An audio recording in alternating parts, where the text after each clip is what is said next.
बिस्मिल्लाहिर्रहमानिर्रहीम। अस्सलाम वालेकुम dear student, welcome back to my channel and इस वीडियो में हम CS403 डेटाबेस मैनेजमेंट सिस्टम की असाइनमेंट नंबर 1 फॉर 2025 को कम्प्लीटली सॉल्व करेंगे। और इसके जो टोटल मार्क्स हैं वो 20 हैं और इसकी जो ड्यू डेट है वो 3 नवंबर 2025 है। आप इसे 24 नवंबर को भी जो है वो सबमिट करवा सकते हैं।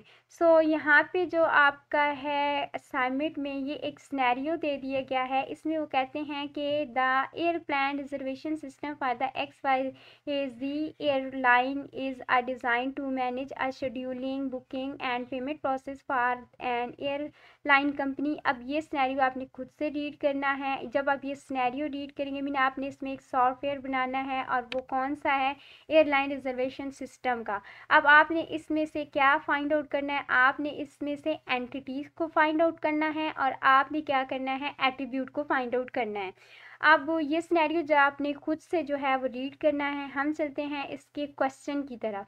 अब यहाँ पे देखें, जो आपका क्वेश्चन नंबर 1 है इसमें वो कहते हैं कि we are planning to follow 3-tier architecture for the airplane reservation system database development, then you are required to answer the following question। अब इसमें हमारे पास जो क्वेश्चन नंबर 1 का पार्ट ए है इसमें वो कहते हैं कि identify and enlist the user of the system that reside on external view of architecture. Mean आपने जो external view of architecture mean जो यूज़र है जो एक्सटर्नली तौर पे इस सिस्टम के साथ कनेक्ट करेंगे वो आपने बताने हैं।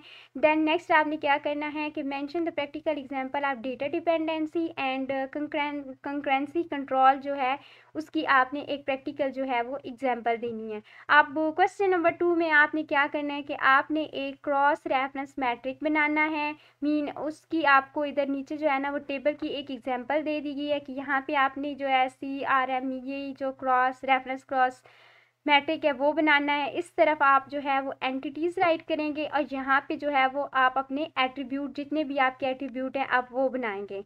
सो चलें हम इसके जो है वो सॉल्यूशन देखते हैं। फर्स्ट जो हमारे पास क्या है कि वो कहते हैं कि identify and enlist the user of the system that reside on the external view of architecture. तो यहाँ पे आपने अब देखिए यहाँ पे the external view present how different type of user interact with the system. Mean different user जो है एंड यूज़र जो है वो आपके सिस्टम के साथ जो है वो किस तरह से इंटरेक्ट करेंगे। तो यहाँ पे हमारे पास जो एंड यूज़र हमारे पास क्या है, पैसेंजर है, airline staff mean booking agent हैं, फिर फ्लाइट शेड्यूलिंग या फिर ऑपरेशन मैनेजर, और उसके बाद फाइनेंस या फिर अकाउंट ऑफिसर, और फिर यहाँ पे हमारे पास क्या है, system administrator mean admin.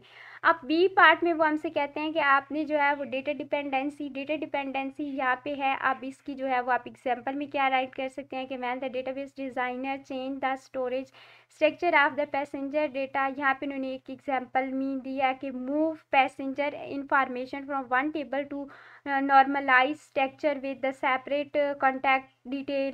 The front end booking system used by the staff and the passenger remain unaffected. This is the logical data independency। अब सेकेंड क्या है कि अगर आप इसकी जगह कोई और एग्जाम्पल लिखना चाहें तो वो भी आप लिख सकते हैं। नेक्स्ट यहाँ पे वो कहते हैं कि concurrency control when two passenger try to reserve the same seat on the same flight simultaneously, the system use locking or time stamp base जो है यहाँ पे क्या मीन्स दैट कि उनके कहने का मतलब ये है कि अगर आपका एक ऑनलाइन सिस्टम है और वहाँ पे एक सीट जो है वो आपकी अवेलेबल है और उस सीट को मीन्स अप्रोच तो सभी लोग करेंगे मीन बुकिंग के लिए, बट जो बंदा पहले आएगा वहाँ पे क्लिक करेगा उसे बुक कर लेगा तो वो सीट उसे जो है वो एलोकेट की जाएगी। बाकी जो सेकंड मीन यूज़र होगा उसे बता दिया जाएगा कि ये सीट जो है वो रिज़र्व हो चुकी है या फिर ये सीट जो है वो लॉन्गर यहाँ पे आपको अवेलेबल नहीं है।